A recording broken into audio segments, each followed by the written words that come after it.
Warrami guys, Budgerina Wunya, and welcome back to Mick's 4-wheel drive touring. I hope you're enjoying this series so far, and I hope you're learning some real valuable information to help you get out there and start seeing more of our country. Now, today we're going to discuss shelter and bedding, but first, if you haven't already watched the previous videos, please click the link above and go back and watch them before watching this one, because things will start to make a little bit more sense.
So as mentioned, this episode is shelter and bedding. Not just where you're going to sleep, but what sort of shelter you're going to have, what protection from the elements, rain, wind, sun, things like that. So we'll start off with shelters, and I'm going to talk about gazebos. Now as you can see in the photos above here, I do have a couple of 3x3 metre gazebos. They're cheap, Wanderer ones. I think I paid about $100 each for them, and they've done me pretty well. They're a little bit heavy, bit of a pain in the backside to carry around, things like that, but you know, they're useful. Especially when going as a family and we're doing a weekend away and that, I can set them up and I can have a kitchen in there and I can have a bit of shelter in there and all that sort of stuff. And you know, I can put the walls on if I want to, although they do tend to act like a parachute in the wind. Or if you're that way inclined, you can even go out and buy a 3x3 metre tent to go inside the gazebo, and then that can be your entire accommodation. You can also buy pods to go onto the gazebo, so you could have, effectively, you could have 3 pods around the gazebo with like a common area in the middle. And again, these pods will provide you with your sleeping areas and protection from the bugs. You can buy screens in that for them as well with a zip-up door that again provide protection from flies and things like that. So gazebos can be very versatile. However, if you're going one place to another and you're only staying there overnight, they're a pain in the backside to set up. They do take a fair bit, and to be honest, I don't think they're really worth it if you're just doing a quick overnight stop. If you are doing an overnight stop and you just want a bit of shelter, and from a bit of protection from the sun or the rain or whatever it might be, a little bit of shelter, look at your vehicle awnings. You know, the one on the Pajero is 2.5 by 2.5 metres. You can also buy the walls and things to go on them as well. So I could effectively have 3 walls off the side of the gazebo if I wished. And they provide a fair bit of shelter, and they do provide pretty good protection from the rain and the sun. The problem with vehicle awnings is the fact that once they're set up, you can't drive the vehicle off, whereas with a gazebo you can. So that's where if you are going to be using a gazebo and you do want to sort of stay in one place for a few days, but you still want to take the car away, a gazebo is a good idea, whereas vehicle awnings can be a bit of a pain. Now we're going to get on to where you sleep. A very common place for people to sleep these days is a swag. Now they're not the swag as I traditionally know them. The swag as I traditionally know them is a small pack that rolls up to be very small and go on your back when you're hiking. Swags these days, when you look at the King's Big Daddy Deluxe and things like that, they're almost a small tent. But they don't pack up like a small tent. And that's where my concern with swags is, and where I tend to be drawn away from them. As much as a swag is a good option, it contains all your shelter, or your sleeping quarters at least, your mattress, you can leave a sleeping bag in there, things like that, and still roll it up. They take up a lot of room in your vehicle when transporting from place to place. And they don't provide a lot of room inside to actually use it for other things other than simply just sleeping. And no, I'm not talking a bit of nooking in the night. a swag, especially single swag, doesn't give you a lot of room to, for example, get changed or store additional clothing and things like that. There's not a lot of room inside them. And that's where, to me, swags, for the amount of space they take up and the weight that they have when packed up and being transported, they just don't provide enough, in my opinion, when they are set up. They don't provide enough practicality. This is where I tend to go towards a tent. Now, I've got a little 5-man tent that you'll see in a number of my photos, like the one above. And for me, on my own, or my son, this tent is more than enough. Easily fit a single inflatable mattress or a stretcher or whatever we want to do inside that. I can put a chair in there if I want to have a little bit of somewhere to set up a computer, or I can cook inside of it if I want to, not that I really would.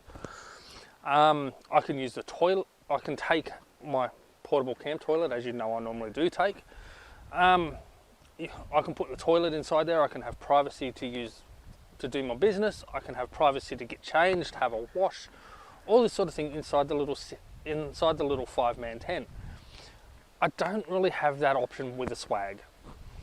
When my wife and I go camping, we do upsize. We have a 10-man dual room tent. And again, we have enough room in there for a queen size double high inflatable mattress or a queen size stretcher mattress combination. We've got more than enough room to put our clothes, our food, and get changed, use toilets and all this sort of thing. And both the 10-man tent and the single tent, with the inflatable mattresses that we take, pack into a smaller compartment than just a single swag. Alrighty guys, so for a bit of comparison, I've borrowed a King's Big Daddy Deluxe swag from young Mick who is admin on Central Coast Bush Track Warriors, our Facebook group. Go check him out, give Mick a bit of shit, tell him he should have kept the Pajero. But yeah, he's been nice enough to loan me his swag for the weekend to do this clip. So, King's Big Daddy Deluxe double swag. Look, you can fit 2 people in there, you're quite comfortable, they go up pretty easy. And they're not too bad. They do weigh a fair bit though, and as you can see, they're a big bulky unit. Fair enough, it's got the mattress inside and all that sort of thing, but it's still a big bulky unit. So as a size comparison, here we have a single inflatable mattress, just a little Kmart job, but it's a single inflatable. That's what I sleep on when I go solo and I don't have the pad, if I can't sleep in the car. So that's what I sleep on. And I take my little Kmart dome tent, little 5-person vestibule, however it's pronounced. And I've had this for years now. It's done me really well. And for me, it's more than comfortable. For the missus, however, she is a little bit unsteady on her feet. And being that you can't stand straight in these tents, they are a little bit of a pain. So, but that can comfortably fit 2 people with a double or queen mattress, or one with a single. And over here, we have a queen size inflatable mattress with a built-in pump. All good if you've got 240 volt, but you can also use a portable rechargeable pump as well. And we have our big family 10-man tent, which you'll see erected shortly. And this thing you can stand up, walk around, it's got 2 rooms, and you could comfortably fit 4 to 6 people in there. So, given the amount of room that the Big Daddy Deluxe swag takes up, compared to 4 to 6 people comfortably in here, at least 2 in the other tent, you know, that's up to 8 people in less storage room than what the swag takes up. That also includes your bedding and stuff like that as well. So, really, size comparison, swags are a great thing. They're quick, they're easy. They are quite comfortable. However, they take up a lot of room for what they really are.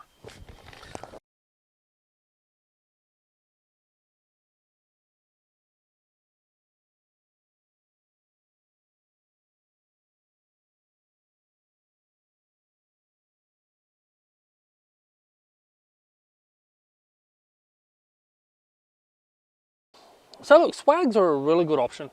They are quick and easy to put up and pack down. If you're only just staying overnight, like you rock up at camp late and you want to just pitch a tent and go to sleep, or pitch a swag, go to sleep, then swags are a great option.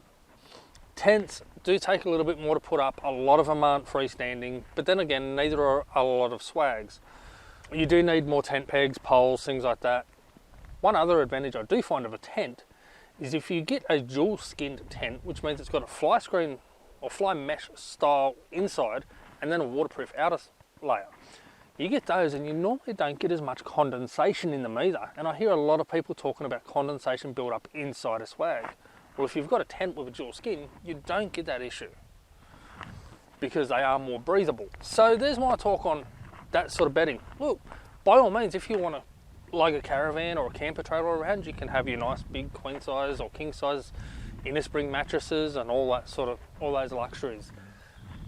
But that's a huge expense to up front just buy the van, and then you've got the additional hassle of having to tow it around. But again, you've got everything inside the caravan and you can be fully self-sustained out of that for very long extended periods of time. The other option a lot of people go for, and this is one that I really don't like, is your rooftop tent. Now, this is my opinion, and I know a lot of people don't agree with me on this, and I'm sure plenty of you will. But a rooftop tent, in my opinion, is a lot of weight on top of your vehicle, so it's raising the center of gravity on your vehicle, and especially if you've put a lift kit or something in your vehicle, the center of gravity is already going to be up, so it's starting to make your vehicle a bit more unstable. We also have, as discussed previously, your vehicle roof load rating. And in a situation with the Pajero, I have a off-road or unpaved road roof load rating of 70 kilos. So once I put my 10 kilos worth of roof racks on there, my light bar, at the front of it like I have, an awning, and then I want to try and add a 60 kilo rooftop tent to it, I'm well and truly over my rooftop load rating.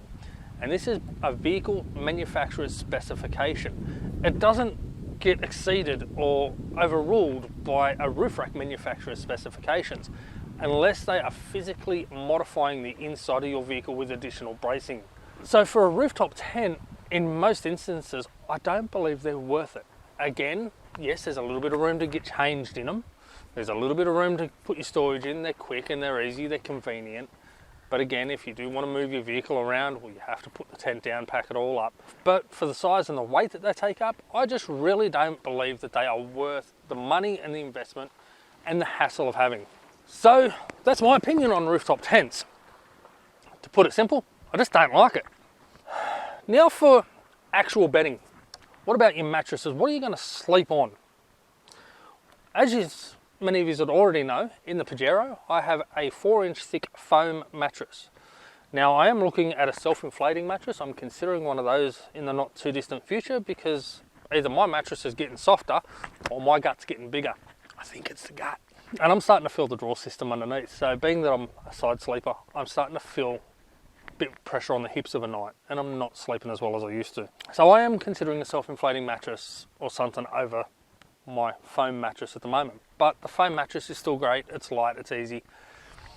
It takes up a fair bit of room to pack up, but at the same time, the way I've got it designed, it's not too bad.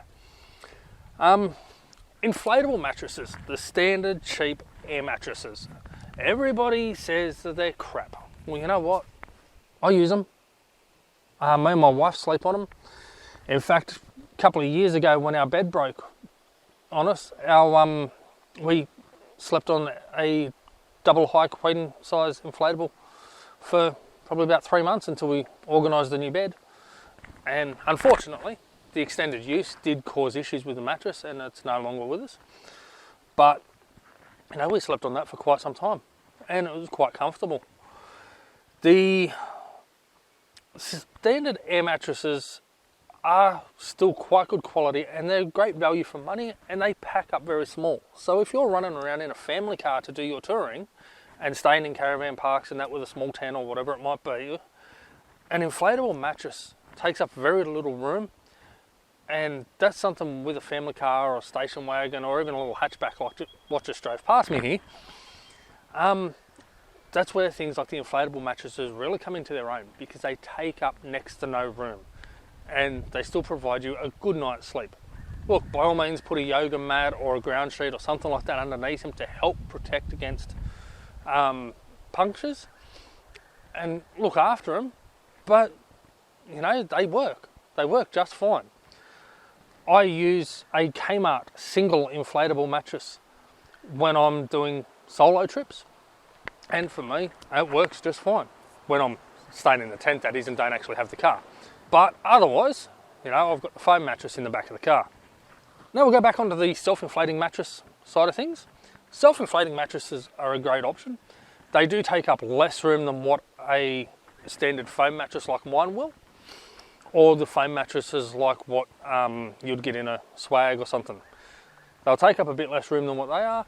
They do apparently pack up quite nicely and relatively small, and they are quite firm and quite comfortable. So self-inflating mattresses are not a bad idea, although they can be quite expensive. Now we'll quickly get onto the foam mattresses. If you've got a Caravan or a setup like I do with the Pajero, where I sleep in the back of it, a foam mattress isn't a bad idea, and they can be cut down quite easily to size and to shape to fit your vehicle or wherever it is you might be staying. However, you do need to check on how firm they are, because they can get a bit uncomfortable if they're a bit too soft. They can get a bit uncomfortable and you can start to feel them when you're trying to sleep overnight. Last thing I want to mention is stretchers. Now, a lot of people don't like the thought of sleeping right down on the ground. A lot of people just simply aren't able to get up off the ground and struggle that way. So a stretcher to lift you up that little bit of extra height to give you a better night's sleep up off the ground, then a stretcher is quite a good idea. You can get a lot of them these days as well with a built-in inflatable mattress on the top of them. However, I feel if that mattress was to get a hole in it or something, then you're going to have a very uncomfortable sleep. Whereas at least if it was on the ground and you had a yoga mat or something, it still wouldn't be too bad.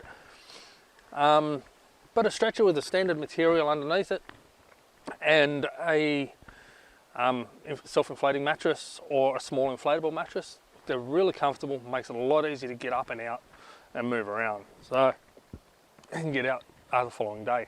So guys, look, that's basically it in regard to shelter and bedding. Again, I hope you have found this video interesting. I hope you've enjoyed it, and I hope you're getting some good ideas out of these videos. So please make sure to subscribe and hit that bell for notifications, because we are releasing these videos twice weekly, Wednesdays and Fridays. And if you haven't watched the previous videos, like I told you to earlier, if you haven't watched them already, the link for the playlist is down in the description, so please jump back, check out the other videos. Don't forget to leave a like, leave a comment. If you've got any feedback too, please drop it down below and let me know what you think. Alright guys, take care, peace, and as always, I'll see you on the tracks. Yano.